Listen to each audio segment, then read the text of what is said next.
I picked up both the Patagrow 60 cell self-watering seed starter tray with Grow Light and the Back to the Roots organic seed starting mix, and in this video I'm showing the full setup, planting process, and how everything looks once I get a few rows filled. Starting with the unboxing, you can see everything that comes with the seed tray. It includes the full tray with 60 cells, a humidity dome, the grow lights, and that makes it a really nice all-in-one option for starting seeds indoors. The setup itself is very straightforward. Everything fits together easily and you don't need any tools. In the video, I walk through assembling it so you can see how simple it is to get it started. Next, I move on to the Back to the Roots compressed seed starting mix, which is what I'm using to actually plant everything. This comes as a compact block, and once you add water, it expands into a lot more soil, up to 12 quarts, which is really convenient because it saves space before you use it. In the video, you can see the process of adding water and watching it expand, which is kind of satisfying to see how much it grows.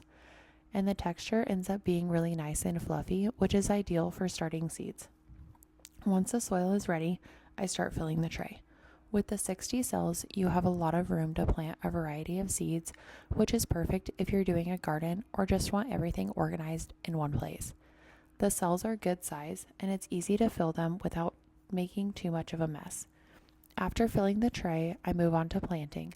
In the video, I'm planting a few rows of seeds so you can see the process, but I don't fill the entire tray yet because I'm still waiting on a few more seed deliveries.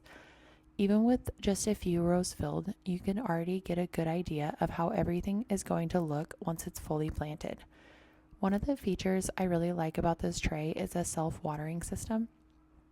Instead of constantly watering from the top, it helps keep the soil consistently moist from below, which is really helpful for seed starting since you don't want things drying out or getting overwatered.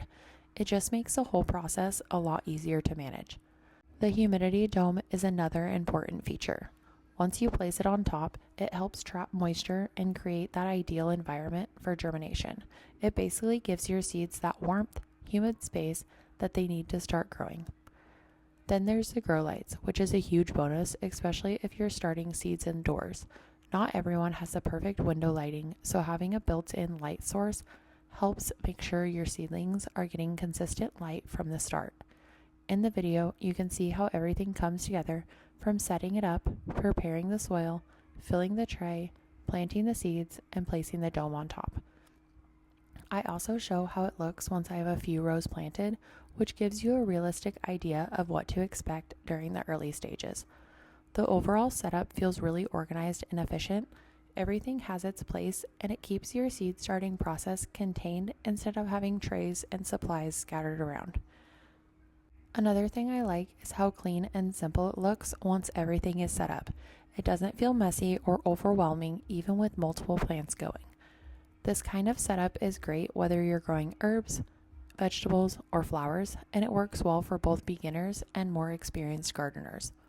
Overall, combining these two products works really well. The seed tray gives you a structured, easy to manage system, and the seed starting mix expands into a really nice soil that's perfect for planting. In the video, you can see the full process from start to where I am now, and I'll be filling in the rest of the tray once the rest of my seeds arrive.